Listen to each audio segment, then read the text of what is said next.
In the first 10 seconds, the world watched the impossible. Superman, once brighter than the sun itself, fell from the sky like a dim ember fading in the wind. His landing shattered the earth beneath Metropolis, not with power, but weakness.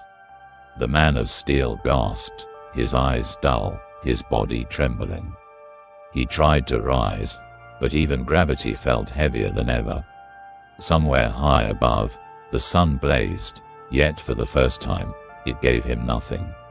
No warmth, no strength. Days passed, and the world noticed. The skies were the same, but the hero who once flew through them no longer did. Scientists claimed solar flares had changed the sun's radiation. Others whispered darker things, that the sun itself had rejected him. Clark sat quietly in his farmhouse, staring at the sunrise he could no longer feel. The wind moved his hair, but his heart felt colder than Krypton's frozen surface. For once, even hope seemed too far to reach. Lois tried to stay strong. She held his hand as he watched news reports of disasters he could no longer stop. Fires raged in forests, bridges collapsed, and floods claimed cities. Every scream echoed inside him like a cruel reminder of what he'd lost. He clenched his fist, feeling no energy surge beneath his skin. No power waiting to rise. Just emptiness. He whispered softly, "Maybe this is what it feels like to be human." And that thought broke him. Yet even weakened, Clark couldn't ignore the cries for help. When a building collapsed downtown, he went, not as Superman, but as Clark Kent. Dust filled his lungs as he lifted debris with shaking arms, blood dripping from his palms. People saw him struggle, truly struggle, yet they reached out to help him. Together, they saved lives. It wasn't speed or strength that day, it was unity, and for the first time in years, Clark realized power wasn't always superhuman. But as weeks passed, darkness grew. Without Superman's presence, villains resurfaced. Lex Luthor returned, smiling wider than ever.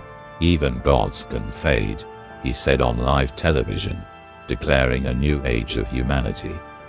Clark watched the broadcast, knowing Lex was right about one thing: he was no god. The world began to divide. Some worshipped the memory of Superman, while others celebrated his fall. And in the silence, Clark questioned his purpose. Without power, could he still be a symbol? One night, while walking through Metropolis, Clark saw a young boy standing before a burning car. Without thinking, he ran. No strength, no flight, just heart. Flames burned his skin as he pulled the boy free, collapsing on the ground. The crowd gathered, and for a moment, they saw not Superman, but a man who refused to stop trying. Reporters captured the moment, calling him the last human hero. That title struck something deeper than Man of Steel ever did. Meanwhile, Batman searched for answers. In the Batcave, he analyzed solar readings and Kryptonian data. The truth was terrifying. The sun hadn't changed, Clark had. His cells were shutting down, rejecting solar radiation after decades of overexposure. Like a battery that had burned too bright for too long, he was dying. Bruce hesitated to tell him, but Clark already knew. "It's okay," he said. "Even the brightest stars fade, Bruce. What matters is what they leave behind." Clark's decline became public. Heroes gathered in the watchtower, their eyes heavy with grief. Wonder Woman held his hand, her voice breaking, "The world still needs you." He smiled faintly, replying, "Then teach them to need each other." As days turned into nights, Superman's cape hung still over the city. Yet even as his power vanished, crime dropped. People had begun saving one another, inspired not by what he could do, but by what he stood for. On his morning, Clark walked alone to a golden field. The sun rose behind him, casting a long shadow, his last.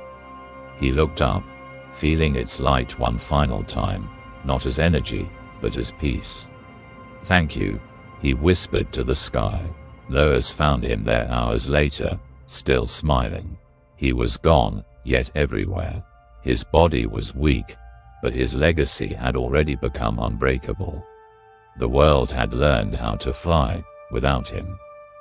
Years later, children in Metropolis wore red capes, not because they believed in Superman's strength, but because they believed in his heart.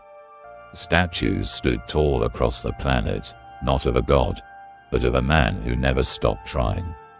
The sun still shone, and every dawn felt like a silent promise that hope doesn't come from power, but from purpose. And somewhere in the golden light, if you listened closely, you could almost hear him whisper, "Up, up, and away."